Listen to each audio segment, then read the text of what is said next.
So hey guys, what's up? Welcome back to my channel Crack UPSC with Anshika.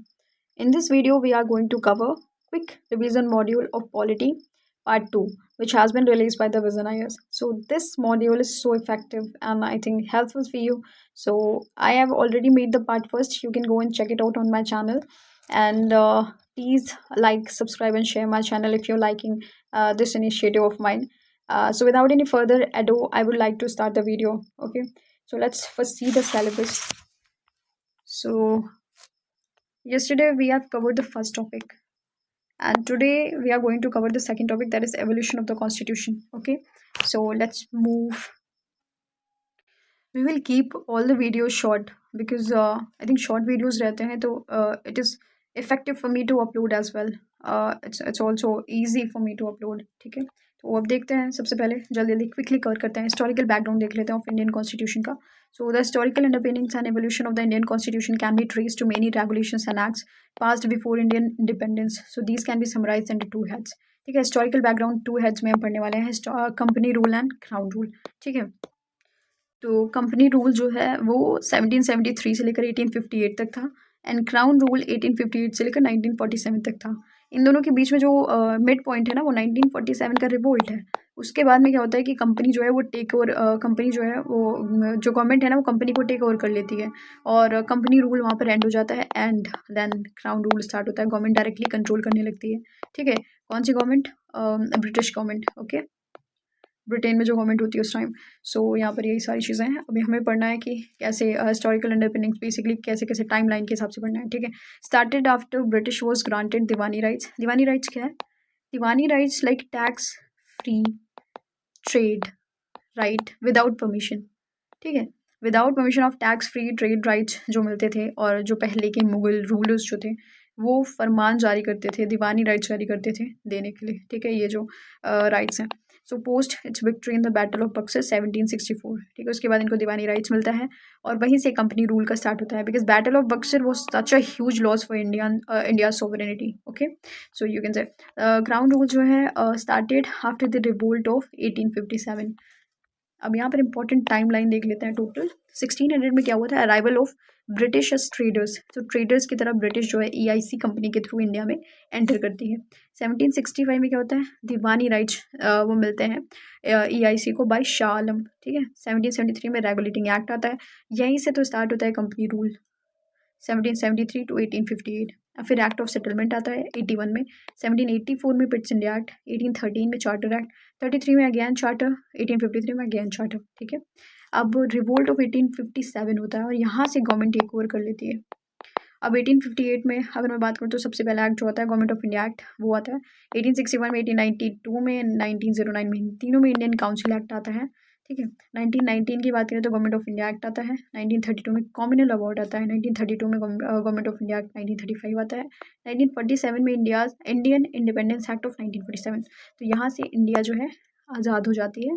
तो Indian independence act था ये 1947 का और ये पूरा है क्राउन रूल. ठीक है, अब जो है हम कॉन्स्टिट्यूशन डेवलपमेंट्स पढ़ लेते हैं under the company rule regulating act of 1773. और ये सारे एक्ट्स में क्या क्या चीज़ें आई थी बेसिकली वही है. तो यहाँ पर गवर्नर ऑफ बंगाल को गवर्नर जनरल ऑफ बंगाल बना दिया गया था. ठीक है, तो पहले गवर्नर होते थे केवल, बस इसका डेजिग्नेशन जो है वो चेंज हो गया, टाइटल. ठीक है, गवर्नर जनरल बना दिया गया. और गवर्नर जनरल इसलिए बना दिया गया बिकॉज इन्होंने क्या किया है, यहाँ देखिए, बिकॉज इन्होंने क्या किया है, governor of Madras and Bombay presidency के जो गवर्नर है उनको सबऑर्डिनेट कर दिया है गवर्नर जनरल ऑफ बंगाल से. तो now he is the supreme. ठीक है, वो दोनों सबऑर्डिनेट्स हो गए इनके. बिगिनिंग ऑफ सेंट्रल एडमिनिस्ट्रेशन यहीं से स्टार्ट होता है. कोर्ट ऑफ डायरेक्टर्स को फॉर्म किया जाता है किस लिए? So that they can report on revenue, civil and military affairs in India. And 1774 में पहला सुप्रीम कोर्ट बनता है यार. फोर्ट विलियम में बनता है मिनिमल पावर्स के साथ में. Warren Hasting was the first governor general of India. देखो सबसे पहले क्या है, गवर्नर ऑफ बंगाल रहते हैं. ठीक है, गवर्नर ऑफ बंगाल है. फिर इनको गवर्नर जनरल ऑफ बंगाल बना दिया गया बंगाल 1773 के थ्रू. फिर जो है इनको बना दिया जाएगा governor general of India. Then viceroy बना दिया जाएगा और उसके बाद जो है इस टाइटल को एंड कर दिया जाएगा 1947 में. ठीक है, तो अब देखते हैं कैसे क्या होता है. क्विट्स इंडिया एक्ट 1784 वाला जो है उसमें क्या है, डुअल सिस्टम को स्टार्ट किया गया था, dual system of government, because वहाँ पे सीओडी एंड बीओसी दो तरह की बॉडीज को क्रिएट किया गया था, court of directors and board of control. Court of directors he was responsible for the commercial functions and board of control he was they were responsible for the political function. Company की territory, पहली बार company की जो territories थी India में उनको British possessions in India कहा गया था, ठीक है। और board of control was empowered thus giving British government supreme control over companies affair, ठीक है। तो इनको एम्पावर किया गया था सो दैट ब्रिटिश गवर्नमेंट के पास सुप्रीम पावर हो, ठीक है, कंपनीज के अफेयर्स की। Charter of 1813 charter act ended EIC की monopoly over trade with India except in tea and opium, ठीक है। तो मतलब ट्रेड कर सकते थे, एंड कर दिया इंडिया के साथ, ट्रेड की मोनोपोली जो थी उसे एंड कर दिया गया, लेकिन टी और ओपियम में अभी भी इनके पास मोनोपोली थी। Financial provision for promotion of scientific science and literature के लिए फाइनेंशियल प्रोविजन लाए गए थे, एलोकेशन किया गया था ₹1,00,000 for the promotion of education among the native, education के प्रमोशन के लिए 1,00,000 का बजट जो होता है वो क्लियर किया गया था, एलोकेट किया गया था उस टाइम, ठीक है। Charter act 1833 final step towards centralisation, ठीक है, सेंट्रलाइजेशन जो है उसकी तरफ फाइनल स्टेप था ये। गवर्नर जनरल ऑफ बंगाल को गवर्नर जनरल ऑफ इंडिया बना दिया गया, मैंने कहा ना अभी गवर्नर जनरल पहले गवर्नर ऑफ बंगाल थे, फिर उनको GG of Bengal governor general of Bengal बनाया गया, अब गवर्नर जनरल ऑफ इंडिया बना दिया गया, कब, 1833 के चार्टर एक्ट के थ्रू, ठीक है। और Lord William Bentinck was the first governor general of India, ठीक है। And you know this particular act, charter act 1833 का मतलब is also called as Saint Helena act, ठीक है, अदर नेम है इसका। So the legislative power of governor of Bombay and Madras presidencies were removed, legislative powers जो थी बॉम्बे एंड मद्रास गवर्नर्स की उनको हटा दिया गया। And failed attempt to introduce a system, ये चाहते थे ओपन कंपटीशन का सिस्टम लाए for the civil services, but वो इंट्रोड्यूस नहीं हो पाया। एंड लॉ कमीशन को लाया गया था लॉर्ड मैकॉली के अंदर में to codify Indian laws, ended the company's monopoly of trade in tea and trade with China, ठीक है। तो उसको भी अभी जो इनके पास थी, पहले तो इनकी पावर्स को हटाया गया, धीरे धीरे कंपनी को पूरी तरह से हटा रहे हैं, पहले तो उनकी मोनोपोली को ख़त्म किया इंडिया में, ठीक है। अब जो है उनकी जो मोनोपोली थी चाइना से और टी के ट्रेड में वो भी एंड कर दिया गया थ्रू 1833 एक्ट। तो यही 20 ईयर्स का जो गैप है इनके बीच में इनका पूरा काम खत्म। Charter act 1853 for the first time the legislative executive and the power of the governor general council was separated, ठीक है। इन दोनों के एक्ट के इन दोनों की जो पावर्स थी उनको सेपरेट किया गया, okay. So thus it marked the beginning of parliamentary system in India. Okay, so Indians were allowed in covenanted civil services examination. Indians could also write at that point of time. So it introduced for the first time local representation like that in the Indian Central Legislative Council. Government of India act 1858 में क्या हुआ था, government of India ने transfer किया जो transferred government of India from the company to the British crown. अब तो company पूरी तरह से यहाँ से उनकी मोनोपोली हट गई, उनको हटा दिया गया।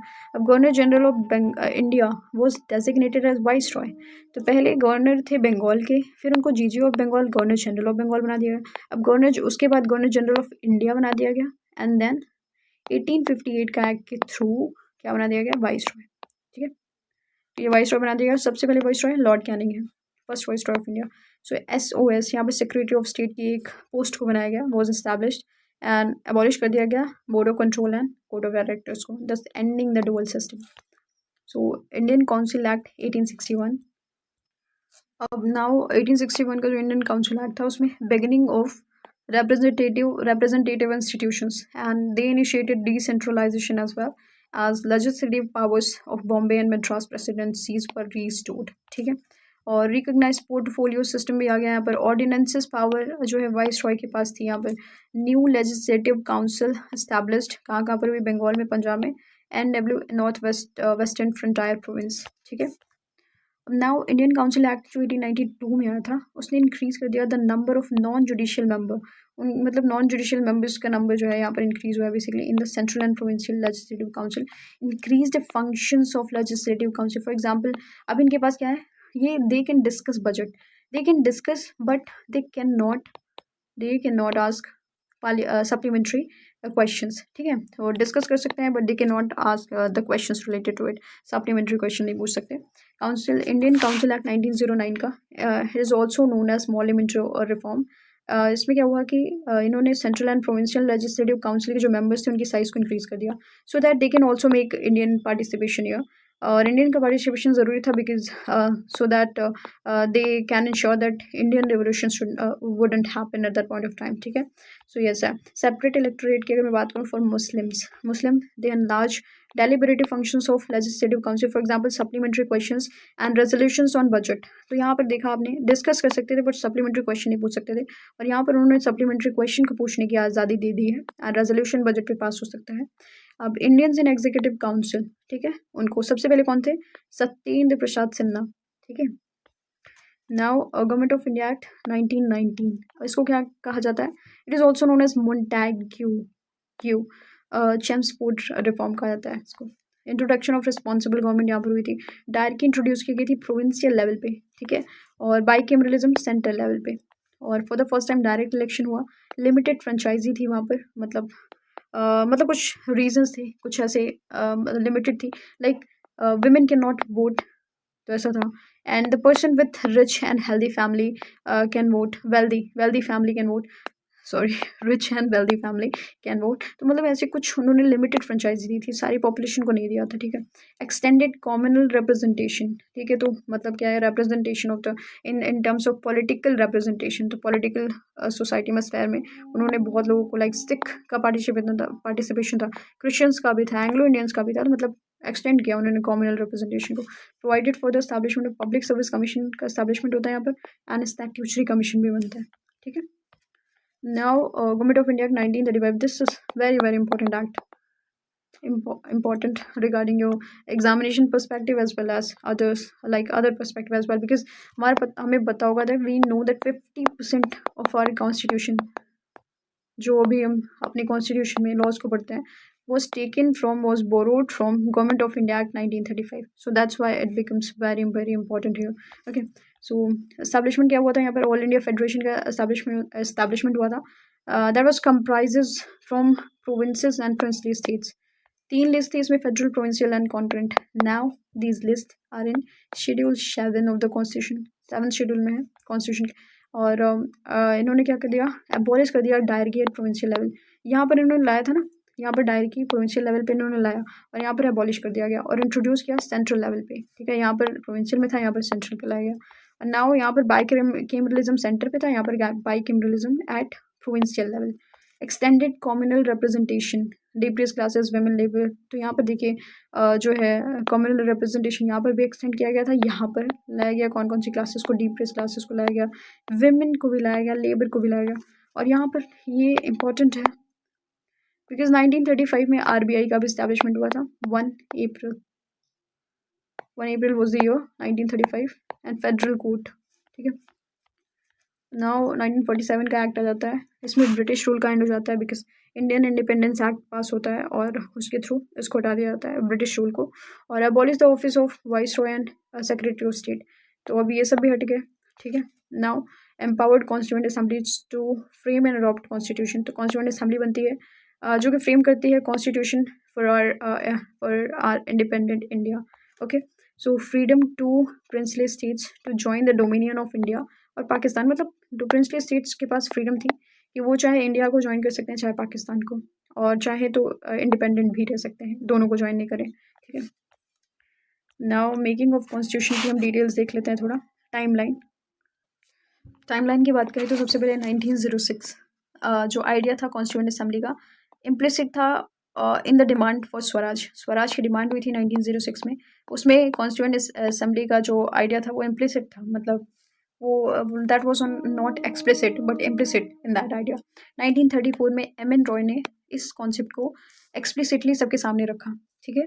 फिर 1935 में पहली बार INC officially demanded constituent assembly, तो national congress, Indian national congress ने पहली बार ऑफिशियली डिमांड की थी इसकी कॉन्स्टिट्यूएंट असेंबली की 1935 में। फिर 1940 में डिमांड जो है वॉज एक्सेप्टेड, ठीक है। देन 1942 में क्रिप्स प्रपोजल आता है जो कि मुस्लिम लीग जो है रिजेक्ट कर देती है because they didn't find provision in their favour. Okay, so 1946 की बात करें तो कैबिनेट मिशन आता है and they put that put forth scheme for the constituent assembly which more और लेस सेटिस्फाइड। यहाँ पर मुस्लिम लीग जो है एक्सेप्ट कर लेती है इसे, तो कैबिनेट मिशन जो है वो एक्ट पास हो जाता है। नवंबर 1946 में कॉन्स्टिट्यूएंट असेंबली कॉन्स्टिट्यूट होती है अंडर कैबिनेट मिशन प्लान। ठीक है, अब नाउ 9 दिसंबर 1946 को पहली मीटिंग होती है कॉन्स्टिट्यूएंट असेंबली को। प्रिसाइड करता है कौन? Doctor Sachchidanand Sinha. He was the oldest member. So French practice के थ्रू जो है, जो ओल्डेस्ट मेंबर था उसी को अपॉइंट कर दिया गया यहाँ पर। लेटर बाद में राजेंद्र प्रसाद को बनाया जाता है प्रेसिडेंट और एच.सी. मुखर्जी को बनाया जाता है वाइस प्रेसिडेंट। ठीक है, और 13 दिसंबर 1946 को क्या होता है? Jawaharlal Nehru move the historic objective resolution which was unanimously adopted on Jan 22, 1947। Jawaharlal Nehru की एक ऑब्जेक्टिव रेजोल्यूशन करके एक स्पीच थी, और आपको पता होगा ऑब्जेक्टिव रेजोल्यूशन स्पीच जो थी उसी के कंटेंट को प्रियम्बल में लिया गया है। ठीक है, प्रियम्बल का जो कंटेंट है ना वो ऑब्जेक्टिव रेजोल्यूशन का ही है, लेकिन प्रियम्बल का कॉन्सेप्ट जो है वो एमर्ज हुआ है या फिर लिया गया है, बोरोड फीचर है यूएसए से। ठीक है, सो कंटेंट एंड कॉन्सेप्ट दोनों में डिफरेंसेस होते हैं। नाउ 1947 की बात करें तो इंडियन इंडिपेंडेंस एक्ट पास हुआ, और that brought the changes in constituent assembly. कौन कौन से चेंजेस थे? Constituent assembly was made fully sovereign body. ठीक है, और it also became a legislative body chaired by G V. Mavalankar in the first parliament of free India. Strength को reduce कर दिया गया 299 as Muslim League member hailing from areas included Pakistan withdrew. ठीक है, अब 26 नवंबर 1949 को अडॉप्ट किया गया था कॉन्स्टिट्यूशन। ठीक है, और 26 जन 1950 को इनैक्ट किया गया था, मतलब केम इनटू फोर्स, जो होता है ना केम इनटू फोर्स।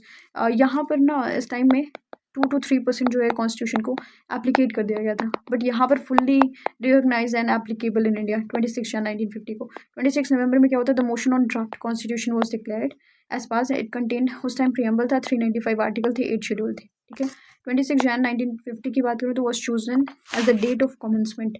तो डेट ऑफ कमेंसमेंट हुआ था इसी दिन, और पूर्ण स्वराज, और ये इसलिए हुआ था बिकॉज पूर्ण स्वराज डे जो लाहौर सेशन के टाइम पे इन्होंने सेलिब्रेट किया था वो 26 जैन को था 1930 में। ठीक है, अब ऑब्जेक्टिव रेजोल्यूशन को हम देख लेते हैं। Why it became basis for the preamble of the constitution. Because objective resolution बहुत सारी ऐसी बातें थी जो डायरेक्टली, मतलब कंटेंट तो वही है ना प्रियम्बल का, तो why it was taken as a basis, यही सारी चीज़ें उसमें लिखी हुई हैं। बिकॉज उसमें कहा गया था all powers and authority derive from the people. So who is the source of the preamble of constitution? People itself. ठीक है, तो यही सारी चीज़ें कि people itself are derive all the powers and authority. Justice की बात करें तो social, political, economic, equality, status, opportunity before law, freedom of thought, expression, belief, faith, worship, vocation, association, action subject to law and public morality, advocate safe guard ownership for minorities, backward tribal areas, depress class, promotion of peace and welfare, and proclaim India जो एक independent and sovereign Republic है। ठीक है, तो ये सारी चीज़ें यहाँ पर बोली गई थी। Okay, composition of constituent assembly का कॉम्पोजिशन देख लेते हैं। तो स्ट्रेंथ कितनी थी कॉन्स्टिट्यूएंट असेंबली की? 389 थी, जिसमें से 296 ब्रिटिश इंडिया के मेंबर्स थे, उनको सीट अलॉट की गई थी। 93 प्रिंसली स्टेट्स के peoples. Partly nominated partly elected इसलिए थी क्योंकि जो प्रिंसली स्टेट्स के रिप्रेजेंटेटिव थे, हेड थे, वो नॉमिनेटेड थे। ठीक है, और जो ये ब्रिटिश इंडिया के रिप्रेजेंटेटिव थे वो इनडायरेक्टली इलेक्ट होके आए थे। Some related fact comprise of representatives of all sections, सारे सेक्शन, हिंदू, मुस्लिम, सिख, पारसी, सारे सेक्शंस थे, एंग्लो इंडियंस थे। ठीक है, महात्मा गांधी पार्ट नहीं थे प्रियम्बल कॉन्स्टिट्यूएंट असेंबली का, तो प्रियम्बल नहीं, मतलब कॉन्स्टिट्यूएंट असेंबली का पार्ट नहीं थे, ये पता होना चाहिए। हम उनके बारे में पढ़ते भी नहीं that he was a part, he was totally against the kind of democratic society or principles. He always wanted a socialism feature in the constitution. ठीक है, एक सोसाइटी को सोशलिस्ट सोसाइटी होनी चाहिए। ठीक है, इनका यही था, तो ये ऐसा बिलीव करते थे कॉटेज इंडस्ट्रीज़ वगैरह में, तो ये सारी चीज़ें हैं। Now committee of constituent assembly, तो मेजर एंड माइनर कमिटी में डिवाइडेड थी। ठीक है, मेजर कमिटी 8 थी और माइनर कमिटी 15 थी, जिसमें से 2 इम्पॉर्टेंट हैं, finance and staff and linguistic province commission. ठीक है, अब 8 मेजर हम देख लेते हैं। तो 8 मेजर कमिटीज़ हैं, जिसमें यूनियन पावर जो मतलब कमिटी है that was headed by Jawaharlal Nehru, union constitution was Jawaharlal Nehru, provincial constitution Sardar Patel, drafting committee के हेड कौन थे? Doctor Bhimrao Ambedkar, advisory committee के head Sardar Patel, rules of procedure doctor Rajendra Prasad, states Jawaharlal Nehru, तो स्टीयरिंग कमेटी के हेड कौन थे? डॉक्टर राजेंद्र प्रसाद। तो ये सारी चीज़ें हैं। अब ड्राफ्टिंग कमेटी के अदर मेंबर्स कौन कौन थे? अय्यर, ए के Iyer, K Munshi, S M Saadulla, N M Rau, he was replace by B L Mitter. B L Mitter की डेथ हो गई थी, तो फिर एन एम राव को अपॉइंट किया गया था। फिर T T Krishnamachari, he replace D P Khaitan and N G Ayyangar. तो ये सब थे ना। एडवाइजरी कमेटी की बात कर लें तो फंडामेंटल राइट्स के जीवी कृपलानी थे, माइनॉरिटीज़ के एच सी मुखर्जी थे, north east frontier tribal areas and some excluded and partially excluded areas, G D Bardoloi थे, excluded and partially excluded areas other than Assam, A B Thakkar थे। अब क्रिटिसिज्म देख लेते हैं कॉन्स्टिट्यूंट असेंबली के क्या क्या है। तो कहा जाता है कि it was not a representative body and its members were not elected directly. तो डायरेक्टली तो नहीं इलेक्टेड थे, या तो इनडायरेक्टली इलेक्टेड थे, या तो फिर नॉमिनेटेड थे। ठीक है, तो ये क्रिटिसिज्म है कि इलेक्टेड डायरेक्टली इलेक्ट नहीं होता, रिप्रेजेंटेटिव बॉडी नहीं है, सॉवरेन बॉडी नहीं थी, क्योंकि it was created by proposal of British government, time consuming थी। और बिकॉज हमें पता है 2 years 11 months एंड 18 days, इतना टाइम लगा था कॉन्स्टिट्यूशन को प्रिपेयर होने में। ठीक है, एंड डोमिनेटेड बाय कांग्रेस के मेंबर्स ज़्यादा थे उसमें, डोमिनेटेड बाय लॉयर्स पॉलिटिशियंस की ज़्यादा थे, डोमिनेटेड बाय हिंदू कम्युनिटी। तो ये सब क्रिटिसिज्म है कॉन्स्टिट्यूएंट असेंबली के। ठीक है, so this topic is finished, this is the end of the topic. Okay, so नया टॉपिक ना नया वीडियो में स्टार्ट करेंगे। पिछला वाला वीडियो जो है उसमें थोड़ा सा एडिट करना था लास्ट में, like I was not able to figure out at the last point that I mistakenly was avoided the introduction or last introduction part. So that's why. So I want to take a leave and we'll meet you again soon in the next part. So bye bye for now. Bye.